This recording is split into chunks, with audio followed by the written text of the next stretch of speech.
Welcome to meet Zeeshan UK. मेरा नाम ज़ीशान रसूल है और इस वक्त मैं अल्स्टर यूनिवर्सिटी के अंदर मौजूद हूँ क्योंकि इसी यूनिवर्सिटी का मैं स्टूडेंट हूँ। आज की जो सारी वीडियो है ये हमारी घूमने लगी है अल्स्टर यूनिवर्सिटी के बारे में कि क्या यूनिवर्सिटी का इन्वायरमेंट है, क्या चीज़ें यहाँ पर, क्या इस यूनिवर्सिटी को सिलेक्ट करना चाहिए या नहीं। बेसिकली ये जो हमारी वीडियो है ये एक किस्म का छोटा सा पॉडकास्ट है जो कि मैं अभी जो फ्रेश स्टूडेंट्स हमारे पास मौजूद हैं उनके साथ जो है आज की ये वीडियो को मैं रिकॉर्ड करने जा रहा हूँ। मेरे साथ मौजूद हैं आतिफ भाई। यस। और उनके साथ मौजूद हैं, आप बताएं भाई अपना नाम। अज़ीम भाई मेरे साथ मौजूद हैं।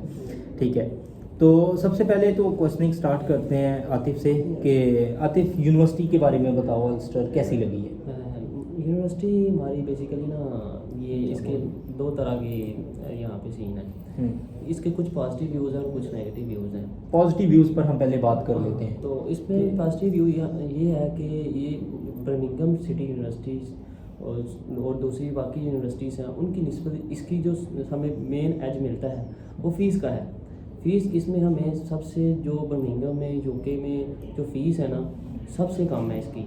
तो ये सबसे बड़ा एज है हमें यहाँ पे जो मिलता है। 11,300 पाउंड फ़ीस है इसकी, जिसमें से हमें इनिशियल डिपॉजिट जो हमने 6,500 पाउंड इनिशियल डिपॉजिट पाकिस्तान से, इंडिया से, नेपाल से, बांग्लादेश से, नाइजीरिया से दे के आना होता है। सॉरी और बाकी हमने ये इधर आके देना होता है। तो यहाँ पे एक ये चीज़ है।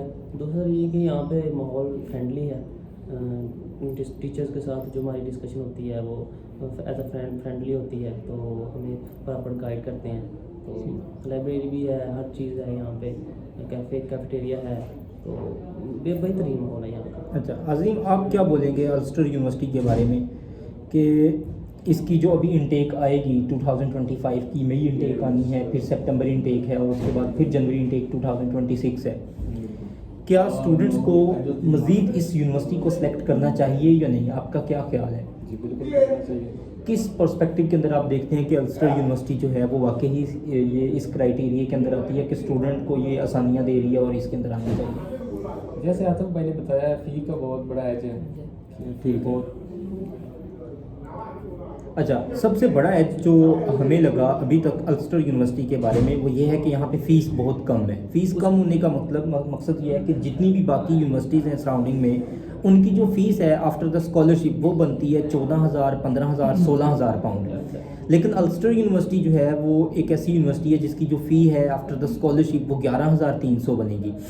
अब फिर इसके अंदर दो चीज़ें आ जाती हैं आतिफ कि अगर आपने that is the main thing is that कि जो कुछ जो हमारे अब्राड से स्टूडेंट्स आते हैं वो मिडिल क्लास फैमिली से तल्लुक़ रखते हैं। तो पाकिस्तान से जो आते हैं, इंडिया से आते हैं, नेपाल से, बांग्लादेश से, जिस भी कंट्री से वो आते हैं, तो मोस्टली जो स्टूडेंट्स होते हैं वो अब कुछ उधार लेके आते हैं, तो कुछ इंस्टॉलमेंट कुछ लेके आते हैं, तो मतलब कि मिडिल क्लास फैमिली से मोस्टली स्टूडेंट्स तल्लुक़ रखते हैं। तो इस लिहाज से भी यूनिवर्सिटी ये बहुत बड़ा एज देती है कि यहाँ फीस मुनासिब है। बाकी यूनिवर्सिटीज़ में देखा जाए, जिस तरह आपने पहले बताया कि उसकी फ़ीस 16,000 पाउंड, 15,000 पाउंड इस तरह है। तो इस लिहाज से ये हमें बेनिफिट देती है, क्योंकि हमारा यहाँ पे मेन मोटिव है कि हमें यूनिवर्सिटी वो चूज़ करनी चाहिए जिसकी फ़ीस वो लो हो। तो हमें चाहिए कि हमें वो यूनिवर्सिटी चूज़ करें जिसमें हमारा बेनिफिट हो। तो इस लिहाज से यूनिवर्सिटी हमारे लिए। अच्छा, दूसरा क्वेश्चन ये हमारा पैदा होता है कि अक्सर बच्चे जो है ना वो स्टूडेंट पूछते हैं कि क्या अल्स्टर यूनिवर्सिटी में अगर हम पढ़ने के लिए आए हैं तो यार क्या हम पास हो जाएंगे, और अल्स्टर यूनिवर्सिटी में एग्ज़ाम्स क्राइटेरिया किस तरह का है, क्या एग्ज़ाम्स बहुत ज़्यादा मुश्किल होते हैं, और क्या असाइनमेंट्स का बहुत शॉर्ट टाइम मिलता है, और क्या क्राइटेरिया एग्ज़ाम्स किस तरह से होते हैं यहाँ पर? Okay, so I will explain it. इसमें ये है हमारे पास कि यूनिवर्सिटी का जो हमारे पास एग्ज़ाम क्राइटेरिया है, it's not a big problem.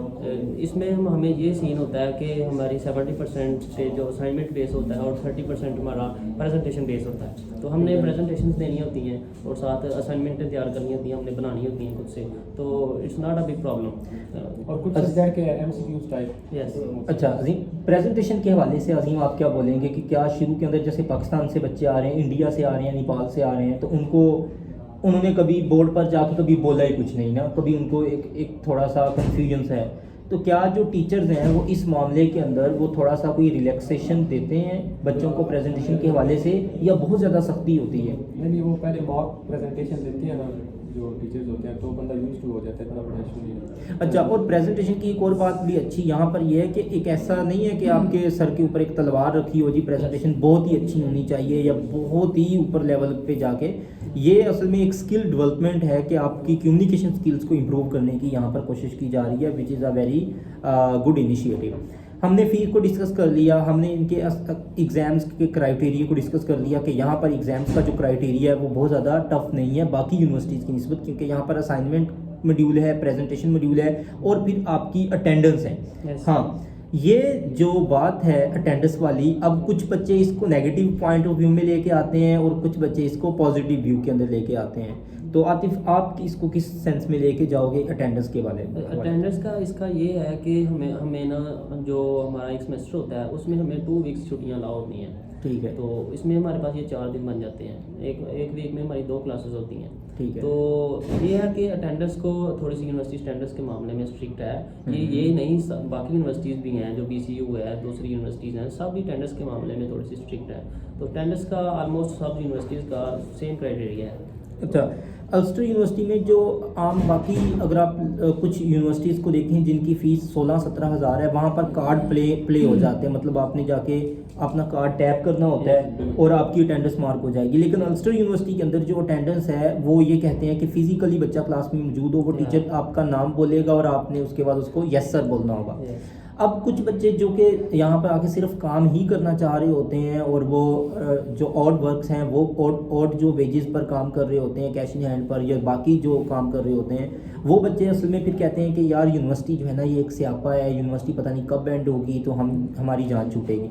लेकिन मेरा पर्सपेक्टिव ये है कि यार अगर आप पैसे दे के यहाँ पर आ रहे हो और आप कुछ सीख लेते हो साथ में, तो ये आपके लिए एक अच्छा स्टार्टअप हो जाएगा कि जब आप अपनी डिग्री कंप्लीट करोगे तो उसके बाद अगर आप यूके में भी यहाँ पर जॉब फाइंड करते हो स्पॉन्सरशिप वाली, आपको वो भी मिल सकती है। उसके अलावा यूके के साथ अगर आप फिर बाकी कंट्रीज़ के अंदर अप्लाई करते हो फर्दर स्टडीज़ के लिए, PhD के लिए, और आपके पास कुछ नॉलेज है, जैसे अगर आप यहाँ से ऑस्ट्रेलिया मूव करना चाह रहे हो, अमेरिका मूव करना चाह रहे हो, तो आपके पास अगर कुछ नॉलेज है तो आपका PhD में नेक्स्ट एडमिशन होने के चांसेस बढ़ जाएंगे।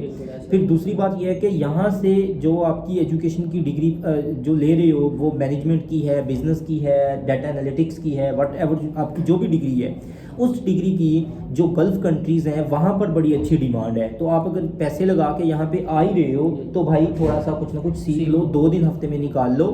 और अब मैं आपको बताऊंगा कि टोटल आना कितने दिन है, क्योंकि ये वीज़ा जो है ये 1.5 साल का होता है, तो इसमें कितने दिन यूनिवर्सिटी आना पड़ेगा रेगुलरली। तो आतिफ बताओ कितने माह यूनिवर्सिटी आना पड़ेगा?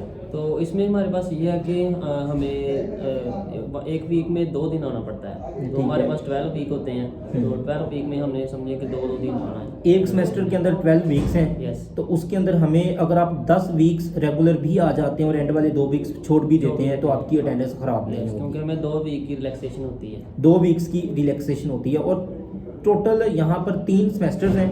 पहला सेमेस्टर आएगा, फिर सेमेस्टर ब्रेक हो जाएगी 20-25 दिन की, फिर अगला सेमेस्टर आएगा, और फिर जो थर्ड सेमेस्टर होगा वो असल में डेजिटेशन का सेमेस्टर होगा। उसके अंदर आपको रेगुलर क्लासेस नहीं लेनी पड़ेंगी, आप अपने सुपरवाइज़र के साथ सिर्फ लिंक्ड होंगे, बेशक वो आप जीमेल के थ्रू लिंक हो जाएं, ईमेल्स के थ्रू हो जाएं, तो वो आपको आपकी जो सारी कन्वर्सेशन है सुपरवाइज़र के साथ वो ईमेल्स के थ्रू हो रही होगी, तो फिज़िकली आपको यूनिवर्सिटी में नहीं आना पड़ेगा। अब अगला क्वेश्चन है कि क्या अल्स्टर यूनिवर्सिटी पास कर देती है? यस, कोर्स पास करती है। जब आप इसमें स्टूडेंट का भी रोल है ना कि स्टूडेंट एक बंदा जो यूनिवर्सिटी आ ही नहीं रहा या काम ही नहीं कर रहा, अपना वर्क प्रॉपर नहीं कर रहा, तो ऑफकोर्स यूनिवर्सिटी उसको फेल ही करेगी। तो ये इस चीज़ का भी ख्याल रखना पड़ता है कि हम बेसिकली हमारा मोटिव यहाँ पे यह है कि हम काम भी करें, काम करने आए हैं तो काम भी करें, स्टडी करनी है साथ स्टडी भी करें। तो जब आप स्टडी करेंगे तो हम अपनी जो प्रेजेंटेशन है वो पूरी रखेंगे, असाइनमेंट है पूरी रखेंगे, तो ऑफकोर्स यूनिवर्सिटी पास करती है और यूनिवर्सिटी को कोई प्रॉब्लम नहीं होता इस हवाले से। अच्छा, उसके बाद अगर हम देखें अब बात करते हैं फ़ीस को तो हमने पहले डिस्कस किया, लेकिन उसके अंदर एक बहुत इंपॉर्टेंट चीज़ थी कि फ़ी का जो क्राइटेरिया है या जो इंस्टॉलमेंट्स हैं वो आप किस तरह से पूरी करते हैं, कितनी दे के आते हैं, कितनी बाकी रह जाती हैं, और स्टूडेंट जो स्ट्रगल कर रहे होते हैं फ़ीस के साथ, और अभी हम सब लोग कर रहे हैं स्ट्रगल जो कर रहे होते हैं फ़ीस के साथ, उसको वो किस तरह से पूरा कर सकते हैं, क्या क्राइटेरिया है? अजीम बताओ। 6500 पाउंड हम इनिशियल पे करके आए थे, तो बाकी रह गई 4800 ठीक है अप्रॉक्सीमेटली। तो वो हमें मई तक डेडलाइन है। ठीक है। आप आए कब हो? आए किस मंथ में हो? जनवरी में आए हो? जनवरी में आए हैं और मई 28 की डेडलाइन है बाकी पूरी फीस जमा करवाने की। उसके अंदर ये है कि आपके पास 5 मंथ्स ऑलरेडी जो है वो आपको मिल जाते हैं। यहाँ पर आने के बाद भी 5 मंथ्स मिल जाते हैं। तो उसमें आपने ये नहीं सोचना कि यार इन 5 महीनों में तो मैं फ़ीस निकाल ही लूँगा, क्योंकि ऐसा बहुत हार्डली मुमकिन होता है। बहुत रेयर केसेस के अंदर स्टूडेंट्स इस तरह से पूरा कर पाते हैं, अदरवाइज़ वो कुछ पैसे घर से मंगवाने पड़ते हैं, फ़ीस देनी पड़ती है। और 28 मई के बाद भी आपको 1 मंथ का टाइम जो है ना वो फिर भी यूनिवर्सिटी दे देती है कि चलो किसी तरीके से कर करा के बंदा अपनी फ़ीस जो है वो पूरी कर दे। तो टोटल 6 मंथ का आपको टाइम मिलता है बाकी फ़ी पे करने के लिए। और इसमें ऐसे होता है कि स्टूडेंट अगर 4500 फ़ीस बाकी रहती है तो स्टूडेंट जो है वो कर करा के 2000-2500 तक सेव कर लेते हैं, और बाकी जो है वो पैसे उनको घर से मंगवाने पड़ते हैं। या अगर आपका यहाँ पे फ्रेंड्स का सर्कल अच्छा है तो फिर जो है वो आप अपने फ्रेंड्स वगैरह से बोरो करके अपनी फ़ीस जो है वो पूरी कर सकते हैं। और उसके बाद देखें जो बेस्ट एडवांटेज मुझे लगता है अल्स्टर यूनिवर्सिटी का कि आप आए हो विद इन 6 मंथ आपने अपनी फ़ीस को जो है ना वो सर पूरा कर दिया। अब आपके पास पूरा जो बाकी टाइम बचा है 2 साल का PSW और बाकी 1 साल की डिग्री, उसके अंदर आप मेंटली बड़े फ्रेश होते हो कि यार मेरी अब यूनिवर्सिटी की कोई ड्यूज़ बाकी नहीं है। जबकि जो बाकी यूनिवर्सिटीज़ हैं जिनकी 15,000 16,000 14,000 फ़ीस होती है वो बच्चों को थोड़ी सी परेशानी पूरा साल ही चलती रहती है कि हर महीने उन्होंने हज़ार करके इंस्टॉलमेंट देनी है। और जब आपके पास आपको पता है टाइम भी कम पड़ा है तो फिर आप अपने हाथ पाँव भी मारते हो, आप जॉब भी ढूंढ लेते हो और ख़ुद को फिर इस टाइम टेबल के अंदर टेन्योर के अंदर थोड़ा सा सेट भी कर लेते हो। ये डिपेंड करता है आपकी लक पे भी। कुछ स्टूडेंट होते हैं कि जो आते हैं उनको आते ही जॉब मिल जाती है। कुछ स्टूडेंट स्ट्रगल फेस करते हैं, उनको 1 महीना लग जाता है, 2 महीने लग जाते हैं जॉब स्ट्रगल ढूंढने में। तो ये थोड़ा सा डिफरेंस है। कुछ स्टूडेंट को जिनको जॉब जल्दी अर्ली मिल जाती है तो उनका ये है कि वो फ़ीस निकाल भी लेते हैं। मैंने ऐसे स्टूडेंट्स भी देखे हैं जिन्होंने पूरी फीस निकाली हैं। और कुछ स्टूडेंट इस तरह के भी हैं कि उन्होंने पूरी फीसेस घर से मंगवाई हैं, पीछे से मंगवाई हैं। उसकी रीज़न ये है कि जॉब नहीं मिली या उन्होंने खुद तलाश करने की जहमत नहीं की, तो उस तरह से स्ट्रगल नहीं की। तो अच्छा, इन सारे फैक्टर्स की बेस पर जो कि हमने आज की इस वीडियो के अंदर डिस्कस किए हैं, ये अब डिसीजन आपने लेना है कि क्या आपने अल्स्टर यूनिवर्सिटी बर्मिंघम को अपनी फर्दर स्टडीज़ के लिए सिलेक्ट करना है या आपने नहीं करना। This is your decision, but I will suggest students के इस यूनिवर्सिटी को सिलेक्ट करना चाहिए, यहाँ पर आना चाहिए और यहाँ पर पढ़ना चाहिए। बाकी इसकी कैंपस लाइफ किस तरह की है, असल में इसका कैंपस बहुत बड़ा नहीं है, छोटा सा कैंपस है, तो ये एक थोड़ा सा नेगेटिव पॉइंट हो जाता है। लेकिन ये बहुत बड़ा नेगेटिव पॉइंट भी नहीं है। भाई आपने पढ़ना है, क्लासरूम में आना है, आपके पास इतना टाइम ही नहीं होता कि आप पूरे कैंपस को जब से हम लोग यहाँ पे आए हमें ऑलमोस्ट 3 to 4 मंथ्स हो गए हैं। अब हमें टाइम नहीं मिला कि हम पूरे कैंपस को जो है ना वो घूम लें। हम स्ट्रेट फॉरवर्ड टाइम ही ऐसे मैनेज हो रहा होता है कि आते हैं सीधा अपनी क्लास में, क्लास लेने के बाद वी जस्ट गो बैक, हम फ़ौरन से अपना बैग उठाते हैं और अपने वापस निकल जाते हैं, क्योंकि भाई इतना टाइम हमारे पास यहाँ पर चीज़ों के लिए नहीं होता। तो नेक्स्ट वीडियो के अंदर हम डिस्कस करेंगे कि क्या बर्मिंघम के अंदर जॉब की अपॉर्चुनिटीज़ क्या हैं और स्टूडेंट्स जॉब्स फाइंड कर सकते हैं, क्या हालात हैं बर्मिंघम के इस वक्त। तब तक के लिए हमें इजाज़त दीजिए। टेक केयर, और हमारे चैनल को सब्सक्राइब भी कर लीजिएगा और बेल आइकन को प्रेस भी कर लीजिएगा, क्योंकि ये जो वीडियोस बनाना होता है ये एक थोड़ा सा हेक्टिक वर्क है, इसमें टाइम लगता है और टाइम निकालना पड़ता है। लेकिन फिर भी मैं कोशिश कर रहा होता हूँ कि उन सारे बच्चों के लिए वीडियोस बनाऊँ जो कि फ्यूचर में यहाँ पर आना चाह रहे हैं। So take care.